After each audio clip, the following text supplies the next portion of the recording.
Hey kids, you're listening to the internet's wettest podcast about video games, consoles, and pancakes. The SML Podcast.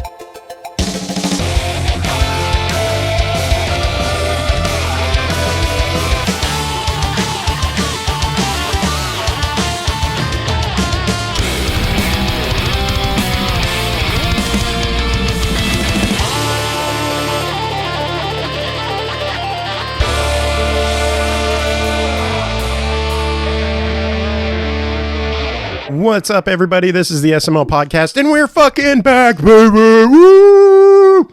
Hey, easy on the voice there, homie. Yeah, I'm peeking. I gotta... Why is this so fucking loud? Lock volume. Let's lower this a little bit. Is that... Hopefully that's better on the on the recording, at least. I don't know how it is over Discord, but...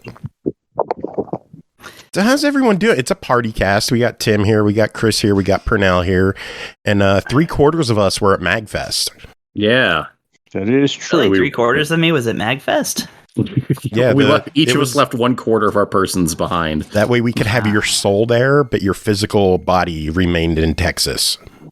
That seems the worst of both worlds.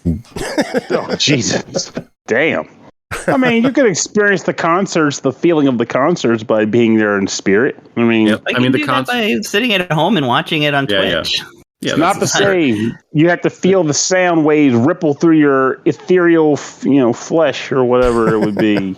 Your spirit. I'm a bassist. I can do that with my own amp. I mean, the production level of the concerts is very, very good, so you can get a lot of it. Yeah, obviously there's no replacement for live music, but I mean, like the production and the level of the quality of what you see when you are at home or on the videos that are now being uploaded to the MAGFest YouTube. Yes, they have all of night one up there. Those are pretty excellent. Yeah, I mean, I haven't been in 5 years, so I don't even know. But but no, it's like I might go next time. I don't know. We'll see. I mean, I get it. It's a pricey event if you have to come from far away. Hell, it's pricey, and I'm coming from down the road. Yeah. It's pricey, and also I just don't go out because I don't want to get sick. Yeah. That is true. Like that me. is a reasonable statement. Yeah, exactly. Indeed. I am the worst case scenario of what happens when you go to MAGFest because I got COVID. Yay. Mm-hmm. Or as I affectionately call it, JoeVID 23. Oh, that's pretty good. I like that. JoeVID. Yeah, I don't. If it weren't for the fact that the panel was happening, I would have just skipped it entirely myself. But that happened, so I went out for that. And I feel like I'm in that predicament where it's like I could have had COVID for all I know, but I wasn't sick, so I ran with it because that's kind of unfortunately the vibe we're in these days. Like if I feel the actual illness, like is this that? Okay, I better check. But if I'm just like whoop-de-doo, moving about, like, well, I guess I'm fine. I'm just doing my usual due. So I've taken plenty of tests since I got back, and they've all been negative. So, that's one thing is that I mentioned something about how like a lot of people I personally knew got sick, and somebody was like, "Well, actually, the stats is that only 53 people got sick at MAGFest, and that is statistically." You just know all of them. Are you talking about the Twitter thing where they're taking like if you got COVID, please report it? That's what the person was going off of. Like I responded to that thread. I was like, this is a great number, but that's also assuming that everyone that got it actually reported it like MAGFest wanted. Which also the number has literally doubled since then. It's 108 now. I mean, that's reported. So, like, you gotta assume like 10 times that much. If you're testing positive now, you didn't get it at MAGFest. Yeah. No. Well, that's the thing. Like, some people probably just didn't. Some people probably didn't outright state they probably got it, but didn't actually say anything until I'm sure there's a lot of people who got it and didn't say anything. But that's the real doodle right there. That's been the doodle for the past 3 years, isn't it?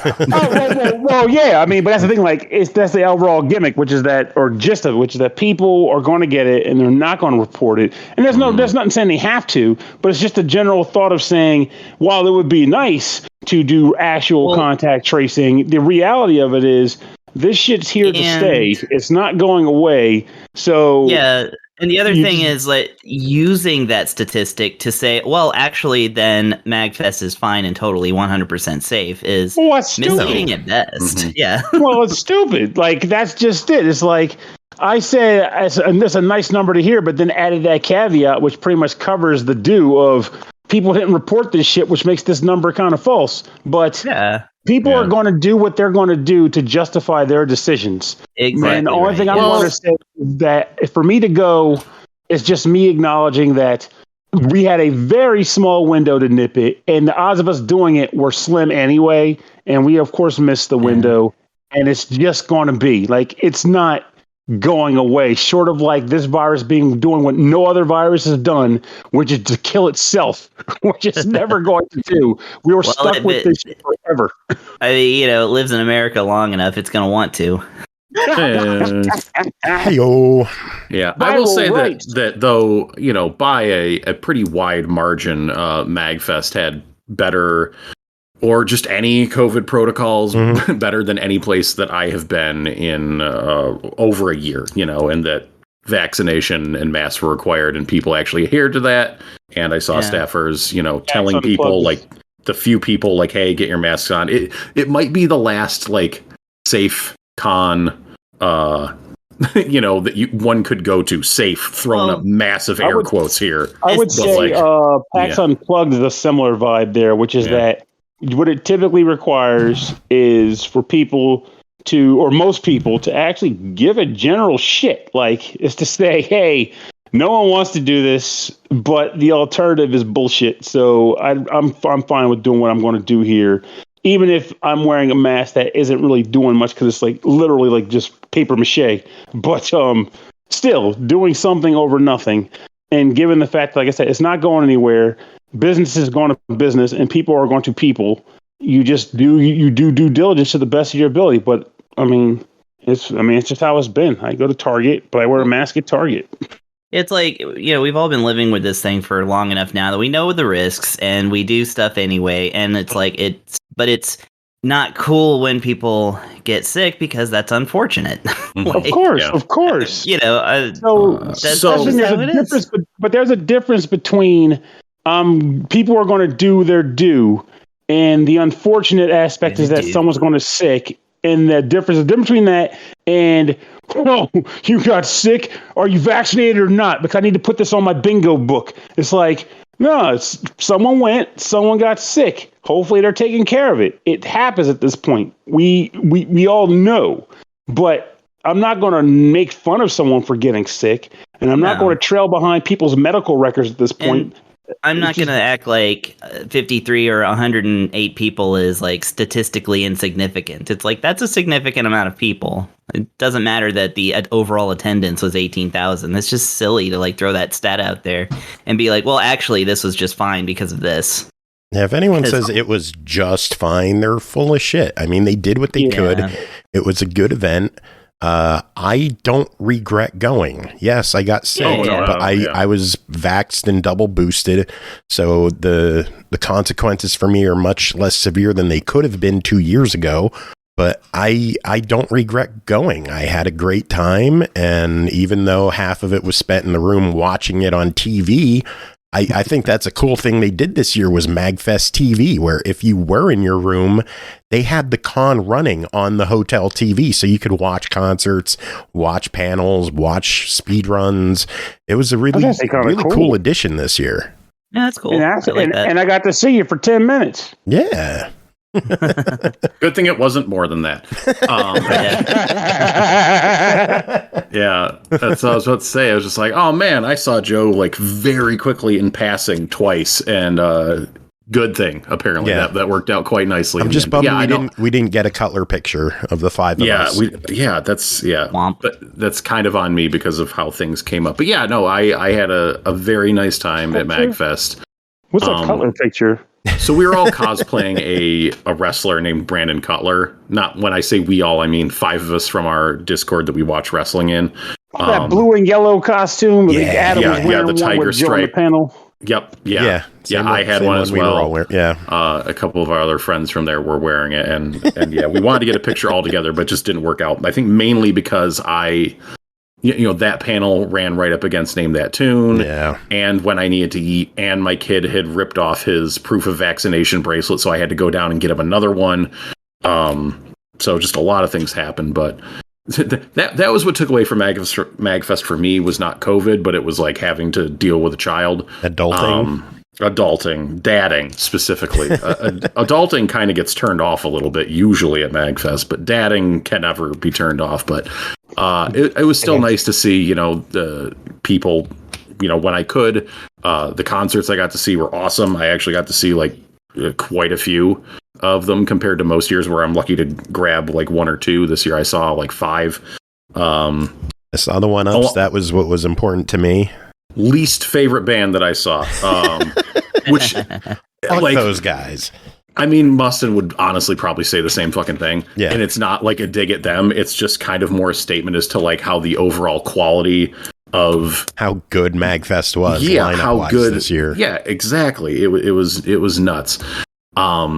And I caught the a bunch of other just kind of random musical acts like throughout the con, like the MAGFest Community Orchestra, which I woke up to at 10 a.m. Saturday morning. They were setting up in the atrium, so I ate breakfast and listened to that performance, which was beautiful. I was in line for Ska2 Network, and there was a band playing one of those jam pods. They were playing like Splatoon music and some other stuff, but Splatoon's what I remember, obviously, and like that's awesome. That's super cool. Those just tons of just random music happening everywhere that MAGFest is all about, and then the big shows that I saw were great as well. So I'm waiting for Carnage to say something because you mentioned Ska2 Network. Yeah, the Ska2 Network show was incredible. It was that's so the one good. I caught on MAGFest TV. That was a really cool show. There was so many people there for ska. I think it's funny that for better or worse, I've maintained my tradition of going to MAGFest and pretty much not seeing any shows. Though I also only went for like a day. But I almost never make it to concerts. If it's a concert, I usually end up being like, oh, that's a band that I'm like, like I'm friends with like Lame Genie or something. Like, I gotta go see them. But then of course they played while I wasn't there. WASD, same thing. But generally I end up going there and be like, hey, here's some people I haven't seen in a while. Hi guys. And then I go play board games or dance games in the video game area. Also, they had that freaking badass Puyo Puyo Champions machine, which I got my ass beat by this cosplaying woman, and then I had to like play it stupid, which she's like giving me tips on how to be better. And I was like, "Thank you, I appreciate it." I didn't lie to her, but I also didn't offer the information that I've been playing since Mean Bean Machine either. So it was like, yeah, you didn't want her to know that. Like, I'm supposed to be good at this here. Exactly. It's more like, shit, I got the hell kicked out of me. Yeah, thanks for the tip. I'll apply 3 chaining. I like that. Thanks. Cool. Back in my head, I'm like, oh fuck. You mean I matched the colors? Is that what happens? Color matching is cool. Beginner's luck. But she was really friendly, and I did truly appreciate that. Like, it's nice to actually play a game with somebody, and in the event you do get your ass beat, they're not a dick about it. They're actually like, all right, this was a lot of fun. Yeah, and that was also something that stood out to me, and that I have not been, I guess, among our people for since the previous MAGFest, so it was pleasantly surprising that I bumped into like a lot of random people, or just had random people talking to me, mostly because of my excellent choice in shirts. That were just people just super nice, people saying excuse me, people being mindful of you in a crowd and when they bump into you. And just I'm random sorry people when someone bumps you.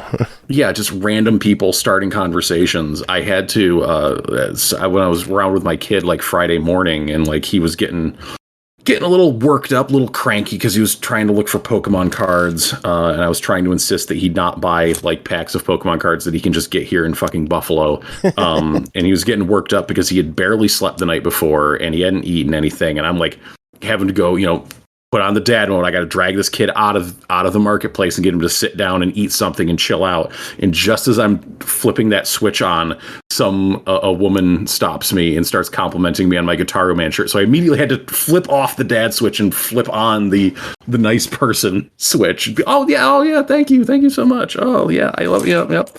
and then flip it back on, like straight back to dad mode. Like, all right, you little shit. I want to see your Gitaroo Man shirt. I must have missed it.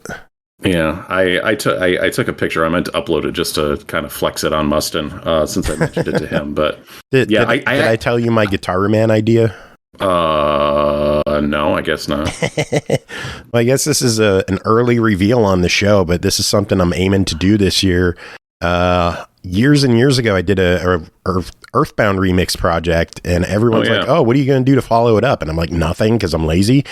And this year, I'm organizing. I had the one in me. I'm organizing a new project. Gitaroo Man is Alive is the tentative name, and it is going to be a bunch of different artists covering all the different tracks off the Gitaroo Man album, as you would expect in a remix project. But the constant theme going through the project is Grant Henry will be Gitaroo Man the entire album. That's nice. That's fighting everybody else. That's awesome. So that's my goal for 2023. Hell yeah. I mean, MAGFest is motivating in that way, right? MAGFest gives you inspiration. It leads you to want to do things. And I think getting sick just threw another log on the fire. It's like, how long do I have left? I want to get this done before I can't hear it. Yeah. The creative juices are flowing. Okay, let's bring this back up. I feel like MAGFest, I mean, obviously, again, I was there for a day and didn't attend a single concert, but even still, with the interactions I had, it kind of gives me the impression or a reminder that the shittiest of us that are very loud online all the fucking time are a very small contingent of the overall population. It's easy to forget that when all you've got is Kotaku threads to remind you of how shitty people are. Well, it's like when you've been stuck home and not like around real people, like, fellow nerds, like in person. Yeah. Yeah, it was definitely a nice recharge. 'Cause I always find myself being like, I don't really want to go this year. I'm tired. I don't deal with people. And then at least for the time I'm there, with the exception of just the general financial and energy drain just from being around so much all the time, it's a nice vibe. It's a very nice and pleasant vibe. And it's not something I ever expect. And I'm always surprised I get it, despite the fact that I've been going for years. It's a weird thing. Decades, you mean? My back hurts. It's been decades, actually. Holy shit. Two of them. Oh, no. Multiple decades. Yes, we started going to MAGFest in the early aughts, and now we are still going to MAGFest in the early 20s. Oh, no. Where does it end? Oh, no. I'm guessing run out of money somewhere. Which they probably never will run out of money. Well... Who knows? Hey, that pandemic almost killed a lot of things. Yeah. That is true.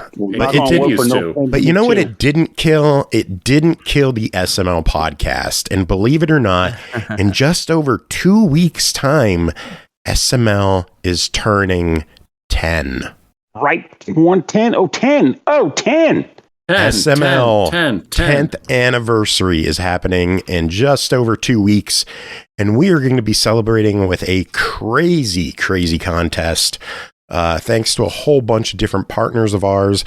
Let's see, who could I name drop here? We've got Capcom involved, Forever Entertainment, Outright Games, East Asia Soft, Digerati, Lightwood Games, Red Deer Games, Penguin Pop Games, Ichigo Ichie, Chili Dog Interactive, Zetalon, Lunar Ray Games, Hidden Trap, and Silverware Games, all donated games to this prize package. I like how you were like, oh, who could I name? And then you clearly just started reading off a list. Yes. Name everybody. Yes. Like, let me just sit here and scratch the back of my brain or this list I have, this Google Doc I have in front of me. It's OneNote for Windows 10. Oh, God. Even they sponsored it? Wow, how nice of them. But we're going to have a prize pool, grand prize pool over 70 games. That's insane. Yeah. I don't know how we're going to structure the prize drawing. I'm thinking the big bulk is going to go to a grand prize winner. A runner-up will get a big, healthy chunk. And then third place will get the scraps. And does the last person get a year subscription to EGM? Oh, God. Yes, as soon as the magazine starts up again, which will be never. I miss magazines. But, I mean, But yeah, going to be a crazy contest. Keep an eye out on our social medias for more information on that. The contest will begin on our 10th anniversary around there, and it'll probably run for about 2 weeks, and then we'll pick a winner and find out what's going on and award someone a shitload of games. So hopefully you better play them. We want weekly reports. Yes. You are then obligated to review all of them for this podcast. We expect 50 reviews. A fate perhaps worse than death. Yes. Wow. Fate Worse Than Death is talking about games on this show, but we got to do it anyways. Is everyone ready to dive into these this week? I am. Interesting, too, because this is one of the first what did you do over the break? We talked about MAGFest. What did you do over break? Oh, I didn't go to MAGFest. What? Didn't go to MAGFest. That's true. That's very true. Well, I played all the way through Chained Echoes. Oh, I started playing Chained Echoes. Oh, nice. How do you like it so far? That game seems like it's going to be really good. I'm only 6-ish hours in. I just beat some nightmare boss in the Purple Flame Temple. Oh, yeah. That was a good boss. Yeah, with everything else going on, I've had trouble like really sitting down and like getting into it. But it's like really, for me, not to steal your thunder of the question that Joe asked you, but it was like, once they introduced the tag team concept of the battle system, I was like, oh, okay, this game's gonna probably rule, because I just like being able to hot swap characters is something that's like why I like Final Fantasy X. And they unlike Final Fantasy X, they will give you incentives to do it. Like there are certain skills that actually incorporate swapping. Well, so it knocks down your overdrive meter too. Yeah, exactly. Yeah, that's automatically kind of woven in there. Yeah, it's really great. I beat it after 65 hours. I really liked it. Made me think. Went in places I was not expecting, which is great because like I have played enough RPGs that I usually expect things. And so it had me guessing all the way to the end. So that's really, really nice. Love the soundtrack. I bought it digitally, even though I will be receiving a physical copy with my physical game. Just all in on this game, apparently. And yeah, I've been seeing like a lot of the nice reviews and stuff, and I'm like, haha, I knew people were going to be talking about this one. But it's kind of a foregone conclusion, to be honest. Yeah, one of us beat a game over the break. I beat Bayonetta 3. Did you? How was it? I'm glad two of us beat a game over the break. It is the least good Bayonetta game. I feel like that bar is very high, to be fair, but also I feel like they did some things in 3 that were not good choices. So, to me, it was claiming. It's hard to say with that guy that it's setting up for the 4th one, and it's going to work out fine. So just play it if you care. And I'm like, well. Yeah, that's also like a little insanity. Yeah, the parts that... it's setting up for a 4th one where you're not playing as the Bayonetta you know and love. And the parts where you're not playing as the Bayonetta you know and love are what I would like to refer to as the problem in this game. The problem. But also, it's very backloaded when it gives you weapons. Like the first 9-10 levels, they give you 3. And then like the last 4 or 5, they give you 4. It's like... Wow. Yeah. Doesn't sound balanced.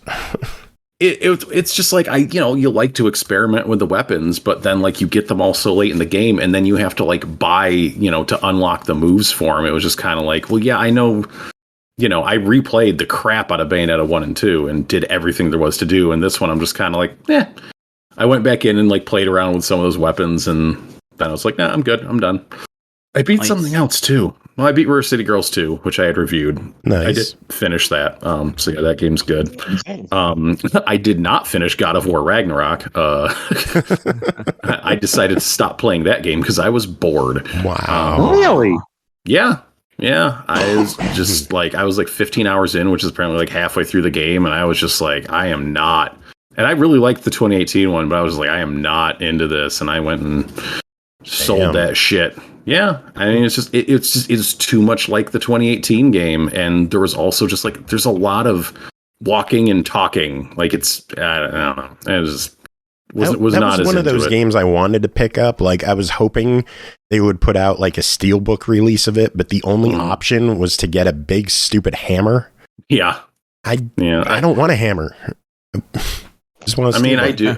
Hey, I believe Big Stupid Hammer price has been coming down, so nice. I know your prevalence of buying highly discounted clearance items to put large objects on that shelf behind you. Oh, what that shelf? No, the other one with the aliens. The other shoulder. Oh no, the other this shoulder. Other one with the other step. Oh yeah, you got to keep. Maybe if you turn the there we go. That all one. Right. Yeah, that's the one I was looking at. Yeah.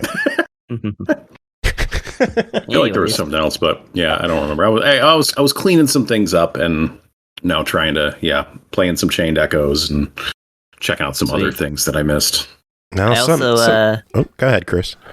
We also got a new cat. Ooh, kitty, new human. We adopted one of the across the street neighbors' kittens that their cats had, and she's about 4 months old. Her name is Cricket. Aww. That's a cute name. There's a picture of her up on my Instagram if anybody goes there. It's Enrich Flavor if you're not following me already. But she's really sweet, and she has been like exploring my office today and knocking stuff over, of course, because she is clumsy as fuck. Sweet. Well, and a cat. So yeah. Well, and a cat, but I mean, she is especially clumsy for a cat because she is learning how to cat. And Wilfred really likes her. Moxie really hates her. So we're working on that. Yeah, it takes time. But, I mean, it's better than, the last time we tried to bring a third cat into the mix because he was much bigger than Wilfred and they got in fights and Wilfred was getting hurt. So we were like, well, we got to give this boy away. So now we have a little weak, defenseless kitten. And so she is not troubling anybody. Nice. But that's about all. I played a lot of video games, RPGs, and besides the ones I'm reviewing, and then, like I said, beat Chained Echoes, which was my like main thing I needed to do because I knew it was going to be like they were like it's a 30-40 hour game. I was like, nah, bullshit. I know it's going to be longer than that, and sure enough, it was 65 hours for me, and I didn't even do everything. Jeez. So I got more stuff waiting for me. I heard that they're possibly putting out a New Game Plus expansion out, so I'm gonna wait and see if anything happens of that, and if that does happen, totally gonna play through it again for another 60 hours. Well, something that people are going to hope takes up a bunch of time in our life is Forspoken. Okay, there we go. Yeah, segue. This game, we're going to start things off with a preview of a demo. Now, this one wasn't provided to us by Square Enix. It's just free. Fingers crossed this one changes. Forspoken, developed by Luminous Productions, published by Square Enix, releasing January 24th on PS5 and PC for $69.99. Forspoken follows the journey of Frey, a young New Yorker transported to the beautiful and cruel land of Athia. In search of a way home, Frey must use her newfound magical abilities to traverse sprawling landscapes and battle monstrous creatures. They released a demo of this. Do you know, does the demo carry over to the full game as well? I don't think so. No. It's a pretty brief demo, which they actually just patched today. Well, tell us about it. What happens in the demo? What's in the demo?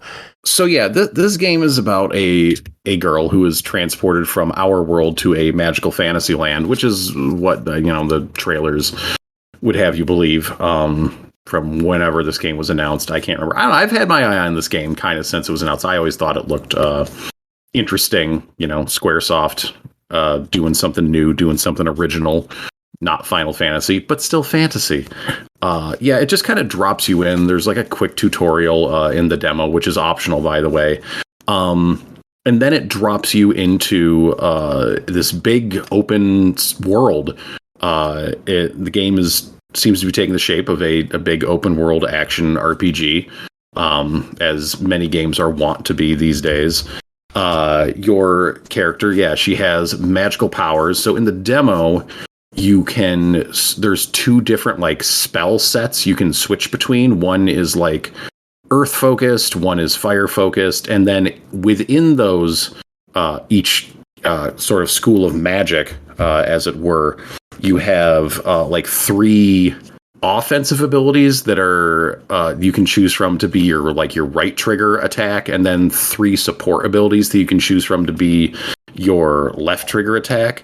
The game seems very big on you being able to hot switch between these abilities very quickly on the fly, because the button to pull up the menu for them is L1 and R1. So it's like right there. It's not like you're hitting the D-pad. It's not like you're pausing. It's right there next to the button you're going to be using to attack. So it led me to believe that this game is going to favor you making very quick changes between different spells, and even switching out a complete from one school of magic to the other is you hold down both of L1 and R1, and then you just flip over to it. So you can switch around what spells and attacks you're using very, very quickly. So the ones they had in there and the stuff they had available to you, like the fire stuff was more melee focused, and the earth stuff was more distance focused, which maybe, I don't know, someone might assume those things would be reversed. And I feel like generally in games, it's like earth attacks mean you get like big stony fists that you punch things with, but no, not in this case. You're using like fire swords and you're like whipping rocks at guys from a distance. And so you traverse the world, like you just hold down a button to do magic parkour, and then you get like these magic, your feet go magic, and then you run faster and you can jump higher. And it does seem like falling will still actually kill you. I tested that out very quickly, though I just took a bunch of damage. But you was didn't try again to see if it kills you completely.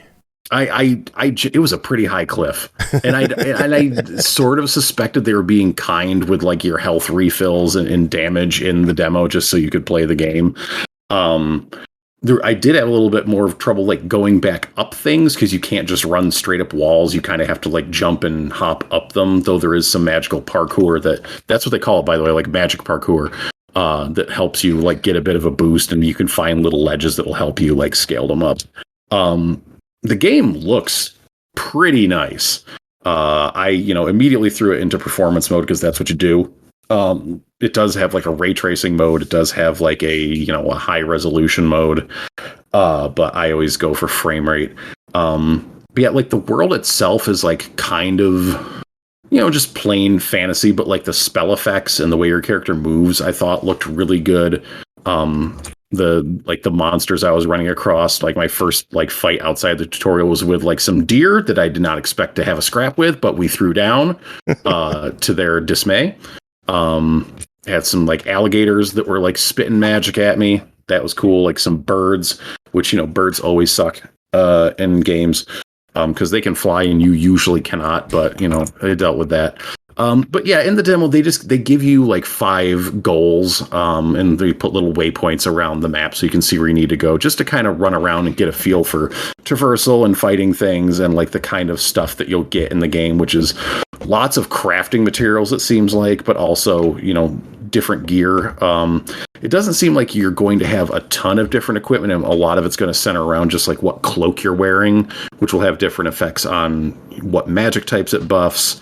And your health, and stuff like that. The combat, like what I see in the demo from playing it is just like a lot of potential. It doesn't seem like it will necessarily be a slam dunk, but it seems like they're doing some interesting things. It seemed like a lot of people, the general vibe I got from just kind of reading some comment sections online, help me, is people were kind of disappointed in the demo, but I like something that's going to try something new and be a little bit weird and perhaps a bit janky at the same time, because that will stand out more to me, and I won't stop playing it after 15 hours like God of War Ragnarok, which is highly polished but just does things I'm super familiar with, and it loses my interest. So we'll see. Something else that stuck out to me is the fact that as I mentioned, they patched the demo today.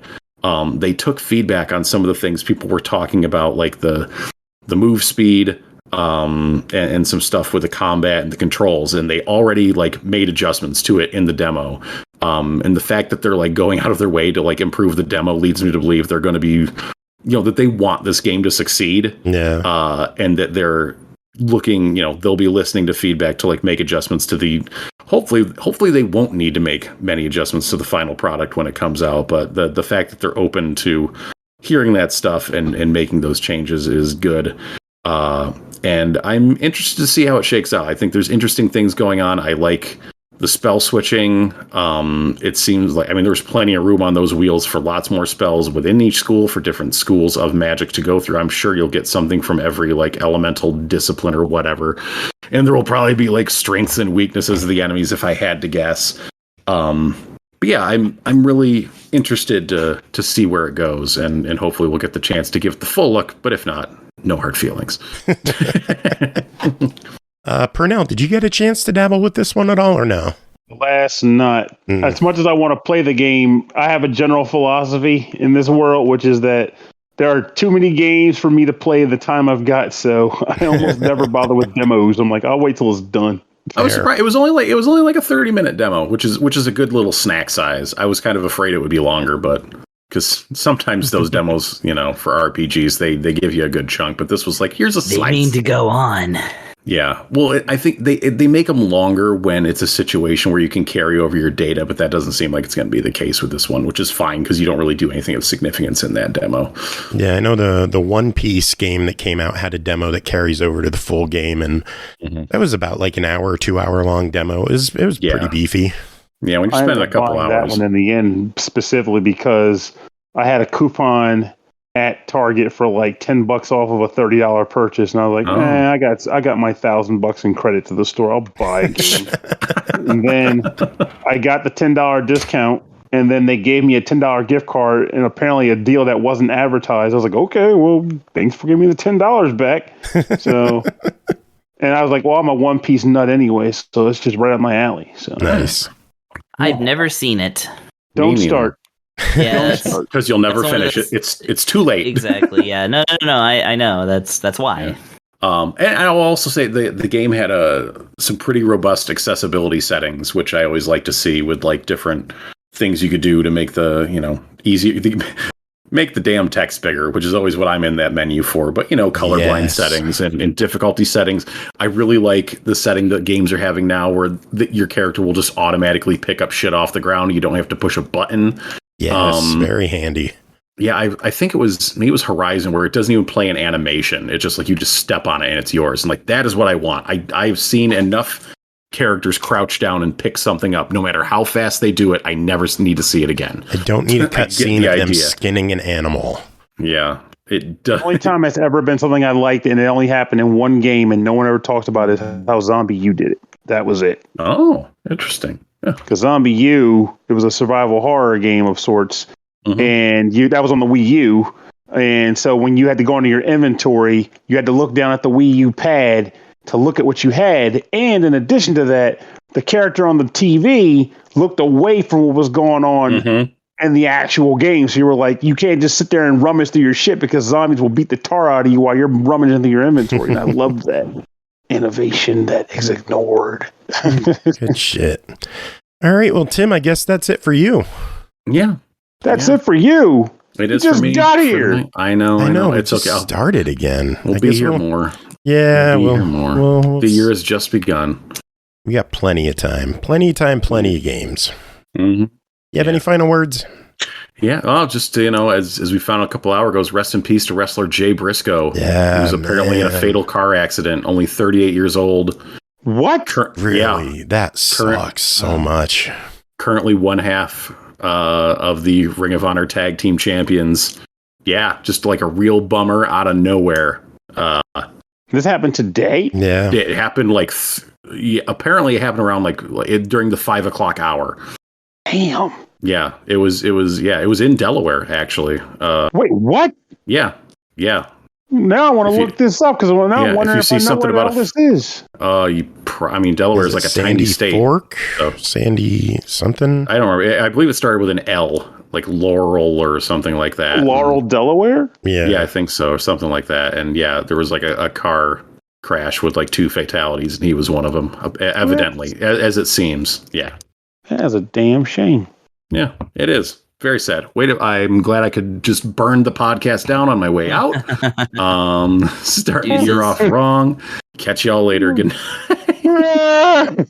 Oh, I don't have to close the Twitch screen. I have to close this. There we go. Bye. Bye. Bye. All right, moving on. Next game, Scrap Riders. Developed at GamesForTutti, published by Microids, released January 9th on the Switch for $19.99. Scrap Riders is a pixel art adventure game set in a futuristic cyberpunk universe. You are Rast, a member of the outlaw biker gang called the Scrap Riders. Fight your way through the wastelands and large corporate-controlled metropolises. Embody this smuggler with a caustic sense of humor to survive in this post-apocalyptic world. Pernell, what's going on in Scrap Riders? So, Scrap Riders is a narrative where God damn it.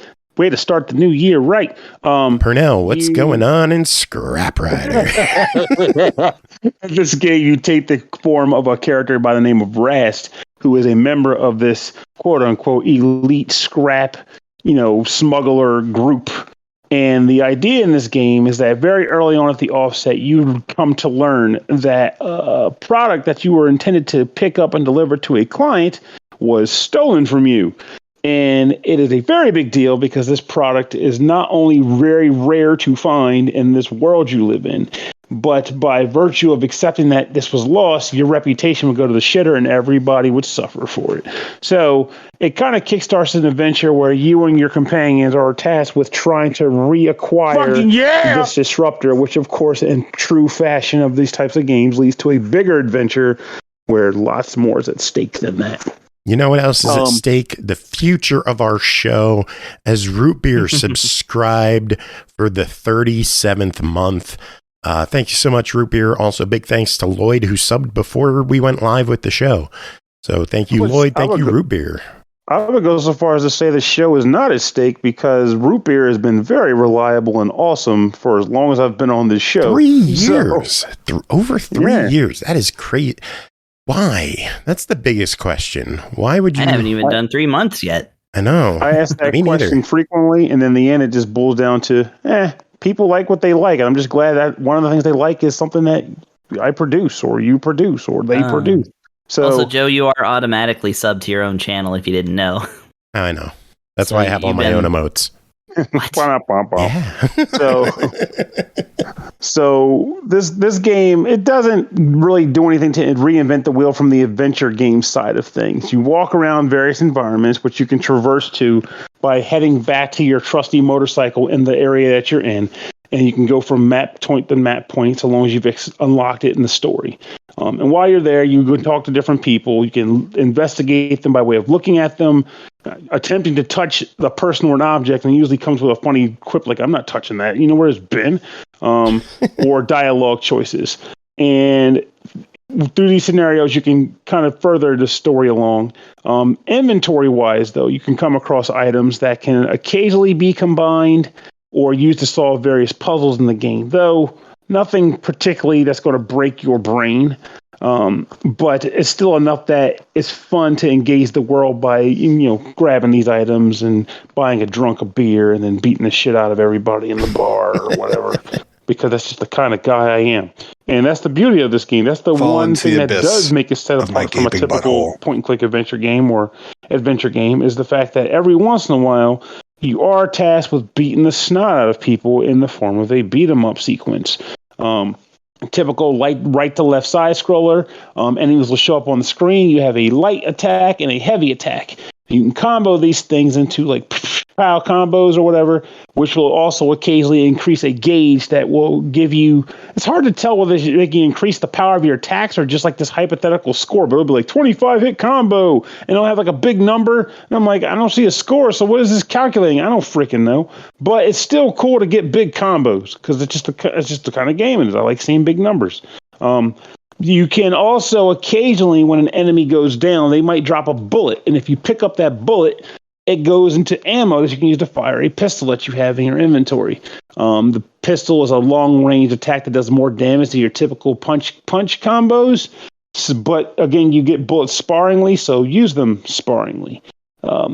Of course, and also, if you beat up enough guys, you'll max out your super gauge, which will allow you to either do it's hard to kind of get a handle on because it seems like an evasion dash where you also fire a bullet behind you, which can be like confusing for a while. Because like, okay, do my super, and it's like, why did I miss? Because I fired in the opposite direction of the guy I'm facing. That's strange, but You can either use it for that, or you can also jump in the air and fire a bullet and smash ground pound the ground, which will kill everybody or knock everybody around you away and do damage to them. I actually did enjoy this aspect of the game. The only downside I really felt to it was the fact that if you pick up a melee weapon, swinging the melee weapon is extremely sluggish to the point where I almost never wanted to do it. You almost have to set yourself up where, like, if I swing, the guy's going to walk into my stick. No, that's too slow for me. I'd rather just punch the guys. And also, and hopefully maybe they can patch this, but typically the combat was fun, but I felt like the movements were a bit stiff at times. That could just be coming from me coming off of games like Fight and Rage or whatever, which is not fair to them, I'll admit. But still, I found myself going, oh, come on, man, I want that fluid motion. I'm going forward. I'm going to rush the guy and hit him. Instead of being like, oh, well, he got away. Oop, he got away. He got away. You get what I'm talking about there. But I did find that engagement to be pretty fun. The two other downsides I can think of to the game, with the exception of, other than that being that I did enjoy the game, is the fact that, one, the text in the game is strange, and that it's a small word bubble, and the sentences are broken up highly because of that. And you can't just like kind of, I'm not sure, I can't speak for everybody, but I read pretty fast. So I'm like, read A, read A, read A. I want to get through the text. But in this game, there's like this weird pause that happens when every speech bubble comes up, and it's just slow enough that it irks me. Like the time it takes for the bubble to come up and me to be able to read through it and then skip to the next one. Like it's just long enough that I'm like, oh, come on. That's why when people are like, oh, my game is fully voice acted, I'm like, I read faster. I don't care.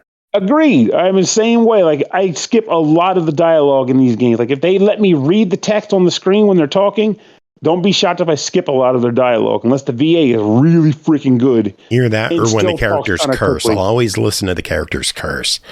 Oh, yeah. Like that guy had fun saying that. And the other downside to the game. Fuck what he says to me. Ooh, he said the fuck word. Yay. Strangers in Paradise. Freaking Final Fantasy Stranger in Paradise. That's a freaking game. I don't give a fuck. And then the other thing is, there's like weird glitches that can occur in the game from time to time that can result in a bit of a soft locking situation where you kind of can't do more. But hopefully that's also something they're working on, because I get that this is a preview build, or not preview, but a review build pre-release proper.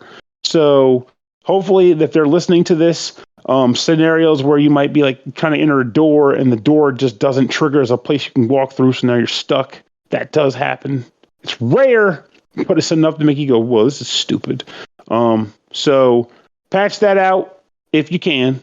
And this becomes a genuinely easy, I'd almost say even a buy it, because it does enough differently, in addition to me liking what I'm reading in the game, to go along with it. Oh, also, if you're not a big fan of like dirty humor, you might not like this too much, because they do a lot of references that apply to like other franchises, but in particular, the robot is basically a form of Bender from Futurama, but he's also very horny and he wants to freaking hump everything. And they reference that a lot in the game, which in its own right makes me kind of laugh. Like the main character will be like, I don't want to touch that. I know what he's been doing to those machines. I'm like, yeah, but he's a machine. He has no fluids. If it's oil, you use oil all the time to fix your motorcycle. What do you freaking care? But I still kind of chuckled at him being like, I don't want to touch that machine. I know what he's done to it. Do you? I don't know. Geez. But, well, the game's $20. What do you think of it? I would hope that if they listen to this review, they can give us a follow-up and let us know about the patch jobs or whatever. The fluids. Also about the fluids. Until they patch it, though, I can't outright recommend the game. But if a patch comes through, so keep your eyes peeled in any way, shape, or form, I could easily bump this up to a buy. That's the only thing really holding it back. So a try it? I guess so, because I mean, it does. I guess there's no guarantee that everyone's going to have the same issue. So yeah, go with a try. Otherwise, a buy it if they patch it. Cool. All right, next up is the Outbound Ghost, developed by Conradical Games, published by Digerati, released December 1st on Switch and PS4 for $24.99. The Outbound Ghost is an adventure RPG about helping ghosts ascend into the afterlife. The town of Outbound is quite literally a ghost town, a home to troubled spooks with unresolved earthly issues, condemning them to an eternity haunting their old haunts. Battle the past, gain new abilities, solve puzzles, and uncover the mysteries of Outbound to help its unliving residents find peace, freeing them from the shackles of their ghostly limbo. Chris, what is going on in the Outbound Ghost?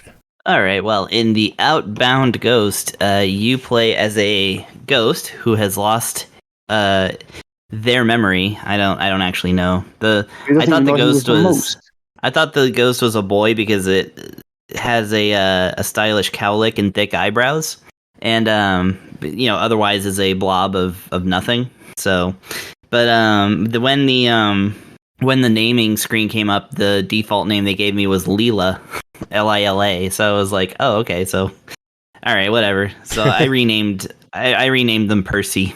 Another silly name. I was thinking about Princess Tomato in Salad Kingdom and how Percy has a sprig leaf that also looks like a cowlick and a big round face. So this kind of looks like the ghost of Percy from Princess Tomato in the Salad Kingdom. There's a deep cut for anybody that wants one. Anyway, so yeah, you get dropped into this game and not much story is given, really. You don't have your memories, and you basically then learn how to like fight things, and then you just kind of get left on the beach to like wander around, and then you meet other characters, and some of them think it looks like basically the idea that we're getting from the early encounters in the game is that somebody went and murdered like a whole town or something, and you run into a ghost who is also a ghost investigator, and he thinks that you're the murderer because how can you deny it, right? If you don't remember. So anyways, but eventually you get joined by other ghosts and such. But here's the thing is that so the game is, and this goes all the way back to like the Kickstarter. Like, okay, so they advertised this game quite a lot as Paper Mario with elements of Undertale and Zelda. So Paper Mario is the thing that you'll think of when you see this game. You watch it in action, you see the characters 2D bobbing around on a 3D plane, getting into battles where, they got these low stakes, like kind of, low stat battles going on. Well, at first, actually, turns out they kind of branch out a little bit after that. But anyways, you look at it and you're like, okay, this is Paper Mario without ghosts, or sorry, with ghosts, with exclusively ghosts. But it's a little bit different than that. So your characters that walk around and talk to each other and figure out the story and stuff are not the actual same thing as the characters that are going to fight in battle. The characters that fight are collectible, kind of personality-less characters that are they're called figments, so they're elements of your character's personality that you discover. So like you discover regret, and then you find camaraderie, and then they're all, again, little ghosties. They kind of have this what do you call it, like an abstract look of their element about them. Solitude kind of looks like a ninja, things like that. And one of them is what is it, kleptomania, and I'm like, that's not a personality, that's just stealing a bunch of stuff. But anyways, that's your thief character. Those are the ones that actually represent you in battle, and they all the way it goes is that basically the characters have what's called like ether that determines the amount of moves and what all they can do. They also have the HP and SP, for living, well, as it were, or using special moves.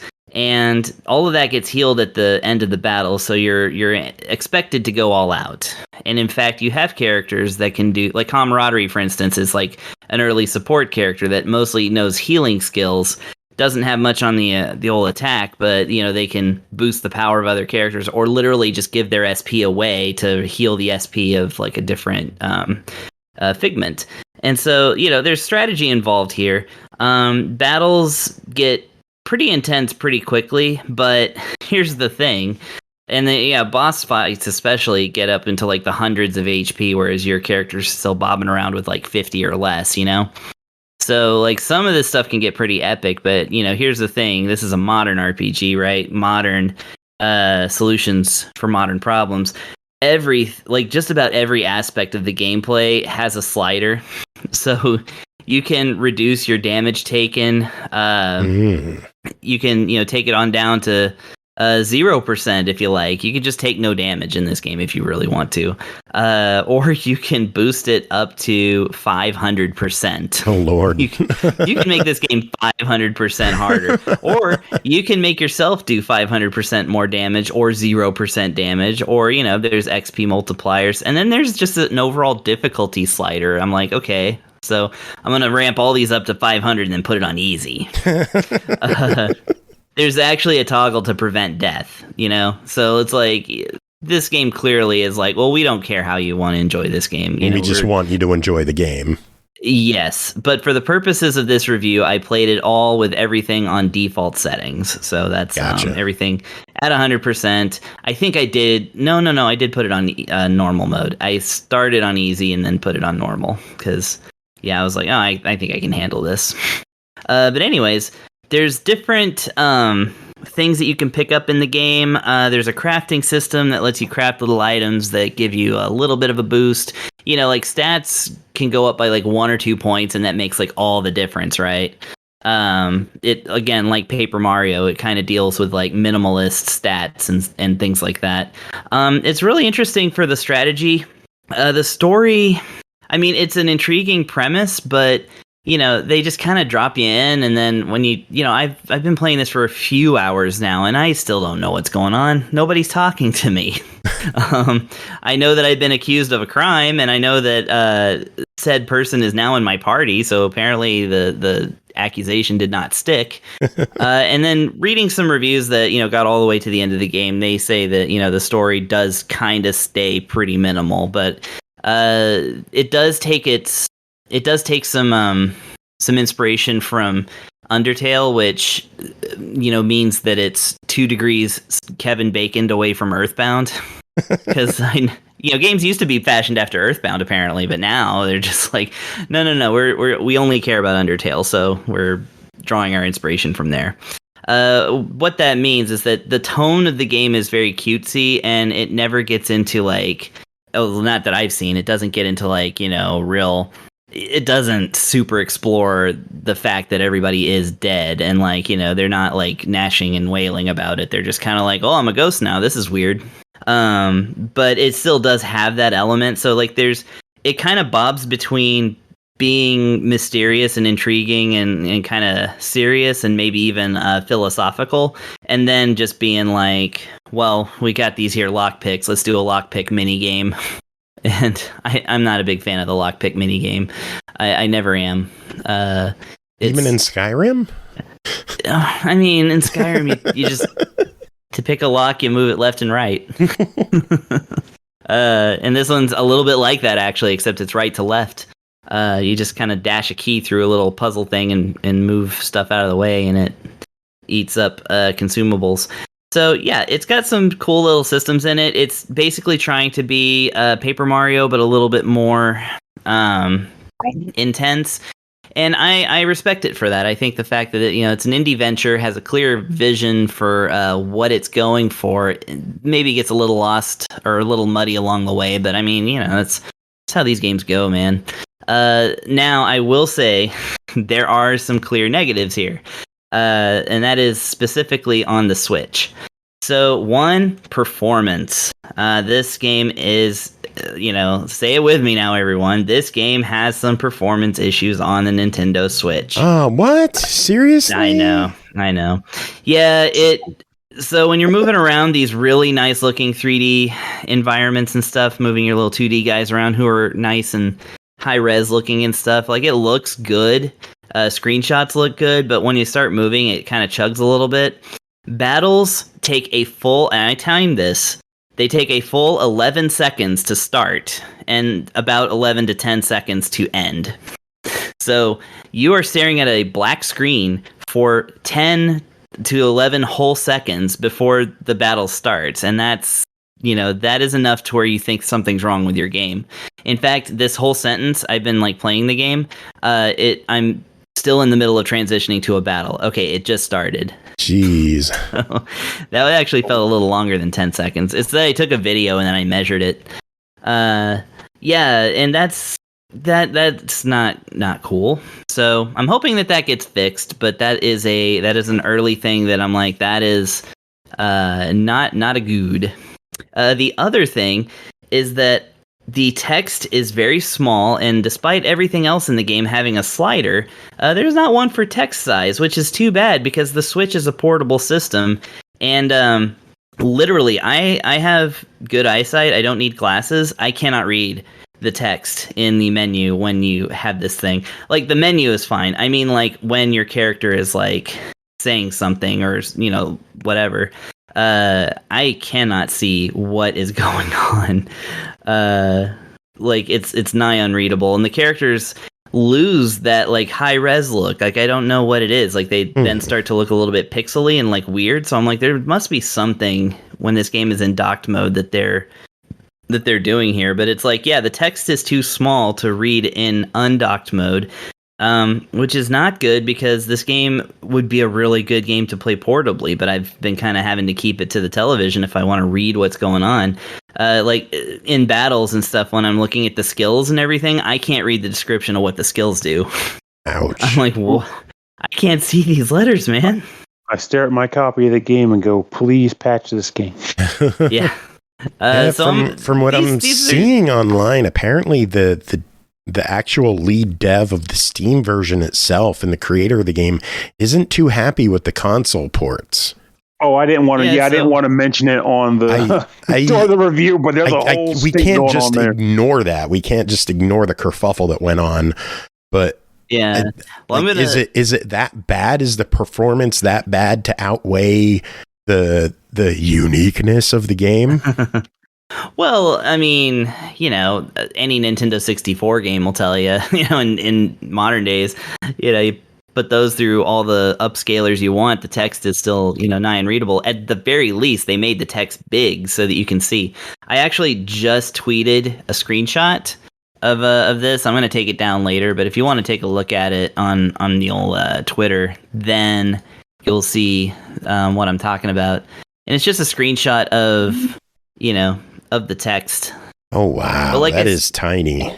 Yeah, and that's just in the game. Like, that's not docked mode versus not docked mode or anything like that. Yeah. But, yeah, so, that's a hindrance. But, again, I think that stuff can be knocked out. I think it could be patched out. It could be fixed. But, I know Digerati's working on it. They have stated that they are working on it, so hopefully patches come out and it turns around, and hopefully the Xbox version eventually comes out as well. I know that's still listed on their site, but I haven't heard about any update on that one. As it stands, $24.99. The game is available on Switch and PS4. The original release is available on Steam as well.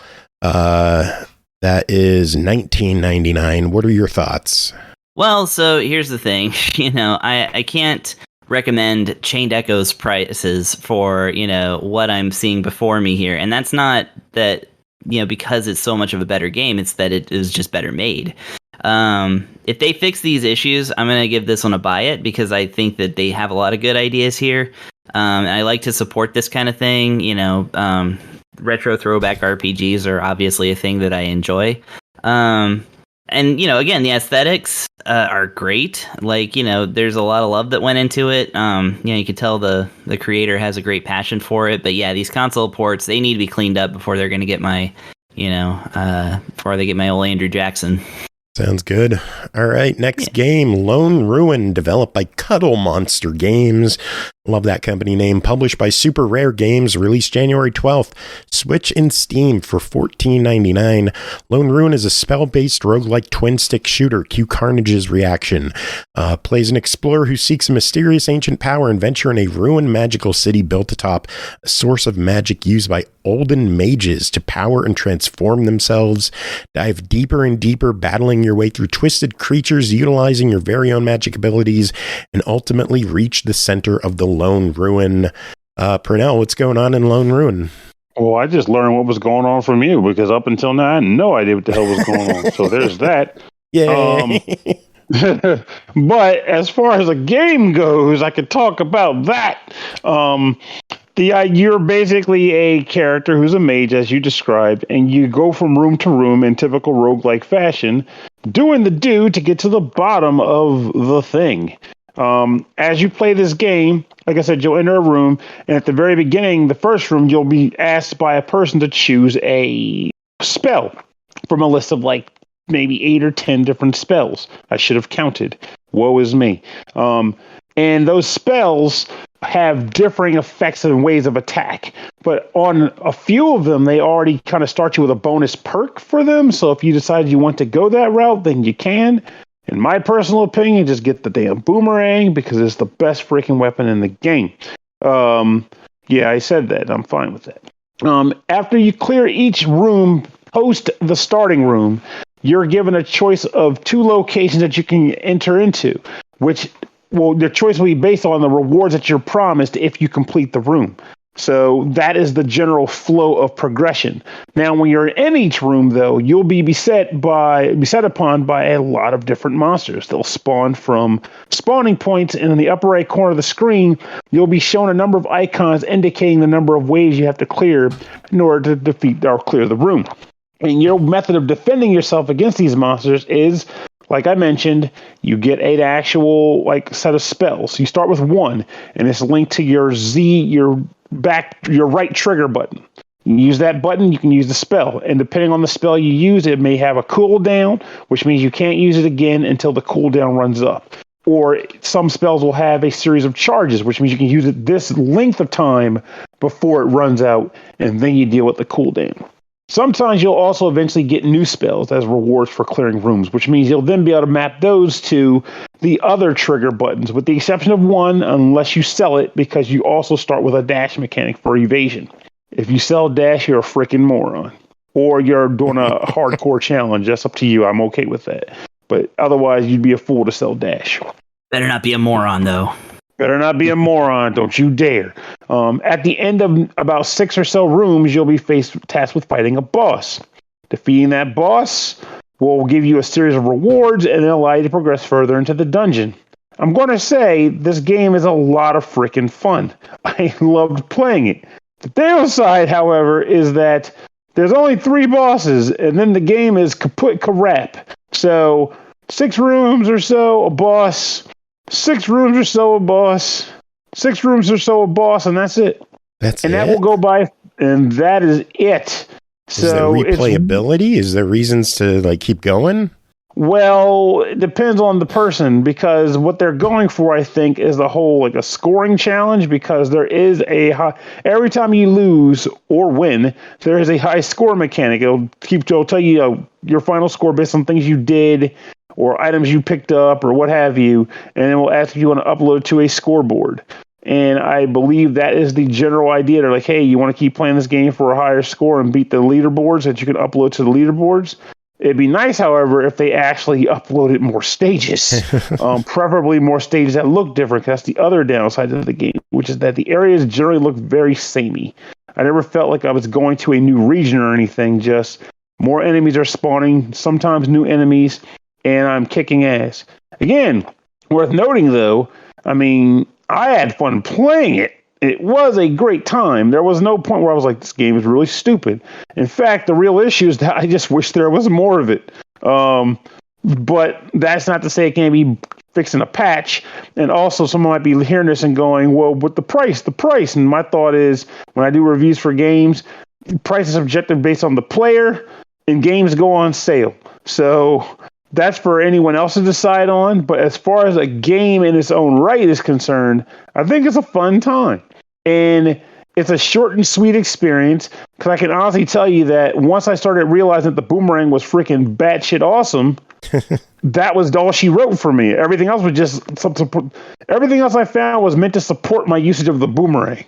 So, but that may just almost be that's my play style. Set it and forget it, which is what the boomerang is good for. Nice. It's like a Link's Awakening. The boomerang just really OP.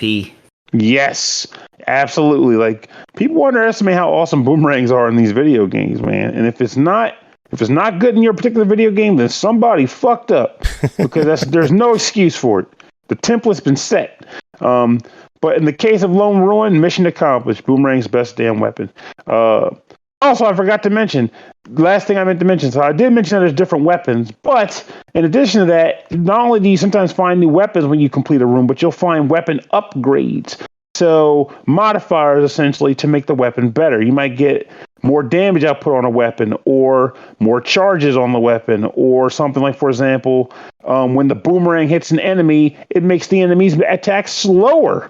Or move slower. So not only are they stuck getting hit by it, but they're getting hit longer because they can't get the hell out. And then you call the boomerang back up a little, and throw it again. It's freaking genius. The freaking boomerang, man. And it even makes the first boss into a little joke. You just set the boomerang and dodge a few bullets, and then they'll just die. It's glorious. Anyway, I've been rambling. The game is fun. You should buy this thing if you're okay with the cost. But as far as if you'll have fun playing it when you spend the money, you absolutely will. Just know it is a twin stick style shooting-esque game. Have fun. Cool. $15 official verdict. Buy it! Cool. One final game to talk about tonight is called Boots Quest DX, developed by Harrison Lemke, published by Discount Realms, released November 25th on Steam for $9.99. An offbeat adventure game about traveling to the ends of the earth in search of the best boots. Solve puzzles, complete quests, collect items, and don weird hats as a hapless young boot enthusiast in a compact open world full of strange friends and foes. You can even jump. Chris, what is going on in Boots Quest DX? All right, Boots Quest DX. Well, this is one of the rare kind of games that I actually ended up getting a code for on my own. Somebody who, I guess, knows me either from the show or from my stream, I don't remember which one, recommended that I go directly to the developer and ask for a code to review it. So I was like, all right. So he was nice enough to send me one. So yeah, this is, well, for lack of a clearer kind of what do you call summary, it's basically like it's an adventure game, like kind of the made an RPG Maker kind of vibe, right? So we've seen a lot of those before. Top down, flat world, lots of interesting art assets, all made by one person, including the soundtrack, which I will get to. But yes, you do play as a 2 frames of animation, constantly moving, squiggle vision circle with a face and boots. And you are a boot enthusiast. And yeah, as you walk around the world, it's basically this kind of surreal, abstract adventure where you walk around collecting like tangerines to trade for various things, including hats. The hats you can change because you want to wear a different hat. That's the reason to change your hat. There actually is one thing that you can do with the hats other than that, but I won't get into that. Don't ruin it. No, I won't ruin it. You also collect boots, and every time you collect a new boot, it gives you stats. All of the stats are nonsense. You can, I just picked up a pair of boots that gave me a plus 13 to contrarianism. So it's nonsense like that. The one stat that they do change, besides the fact that you're clearly meant to collect them all, is that it will change your walking speed.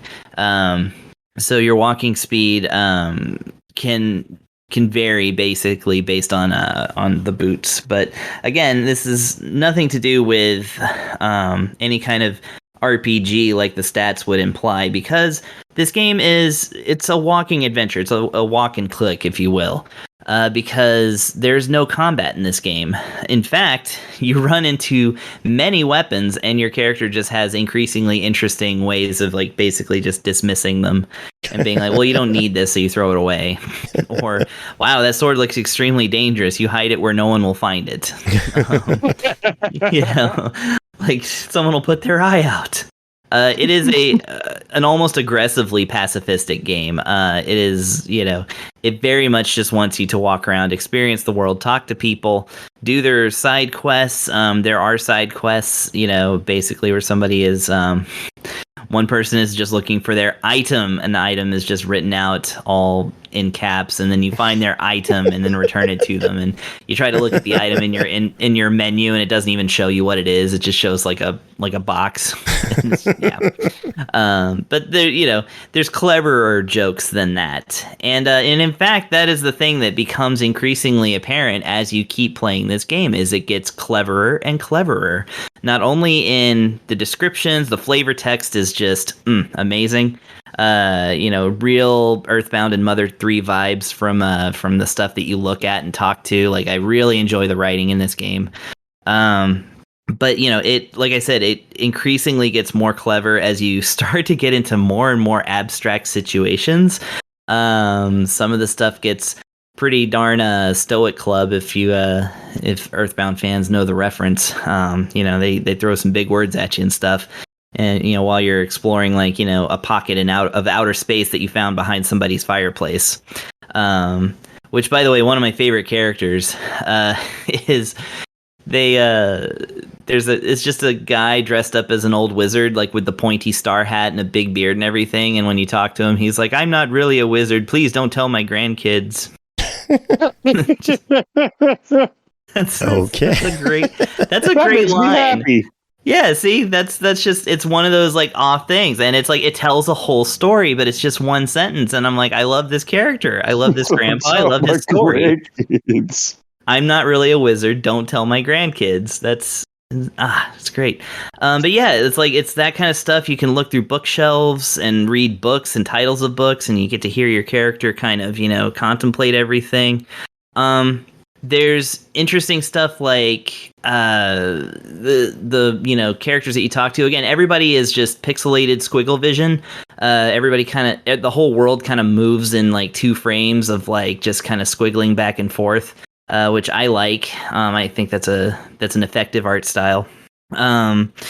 And there's actual little and vocalizations when you talk to people and stuff. And sometimes so somebody will and they'll say something that's sad or whatever, and what you hear is a sigh. I like that move too.